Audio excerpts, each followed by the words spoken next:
Correct. The sense of urgency defensively. At times we're not that committed to the game plan. 5 guys, and we had doubt and dialogues and debates. Too many of them, and I thought it was pretty clear.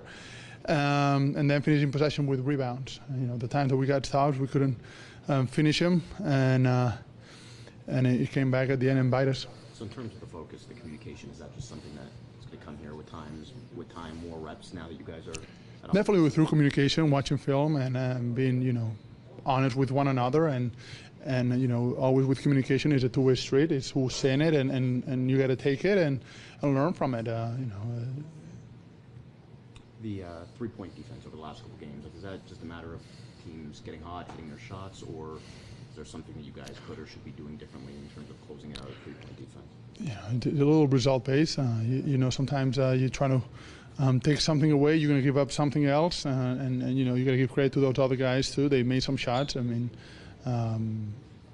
we're willing sometimes to live with certain players taking certain shots, and they are NBA players, and they sometimes they get hard to make shots. You talked about it when you got here. I mean, Fred immediately goes down with his injury, and then Kyle. How much for you specifically is going to help now that it looks like you guys are fully together, fully healthy now? Hopefully get some. Well, building that chemistry on both ends of the floor, it's going to be huge. That's what what it's going to matter. In a couple of weeks, it's going to make a difference, and it's continuing to grow. And sometimes there's growing pains and things that don't work out as well as you wish right away. But with an open mindset and hard work like we have, it should be a positive outcome.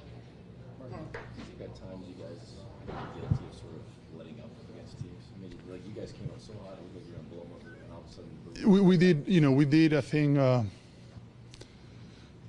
maybe I don't think take him lightly, but offensively, everything was so free flowing for us, and that we allowed them kind of get back into the game, and it's a team that they showed last night. They played in Boston, and they were down 18, and they don't stop playing. They keep taking questionable shots, but it's the shot they take, so it's regular shots for them, and they make them. So you have to be ready, and whenever they miss, finishing possession with rebounds, which it's been something that the last couple of games we haven't been able to do. So Marc, last 2 games, the kill streak was 2 times in a row, over 43 pointers against us. How does that impact a guy like yourself, a traditional big man has a lot of experience in this league? You mean as far as defensive? It's a longer rebound. You're talking about 3-pointers, right? Like we're giving up a lot. So many. Positioning wise, it's a little bit different.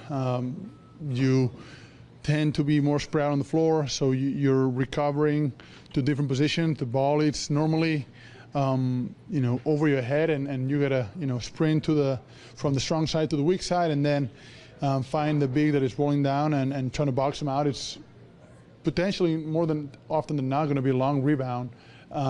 So it's not going to be a wrestle underneath the basket. It's going to be more of a chase. So those times you kind of need boxes and elbows, the old school kind of stuff. So those longer rebounds, you need a little bit of help because it's going to go over your head. Are they harder to read? Not harder to read. It's just you're in a different position.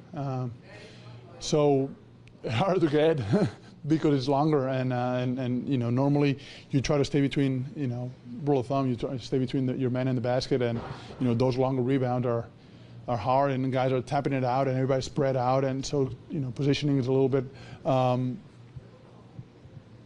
offset. You just gotta want it more than they do at some point, and gotta go get them. So I take a lot of responsibility for that.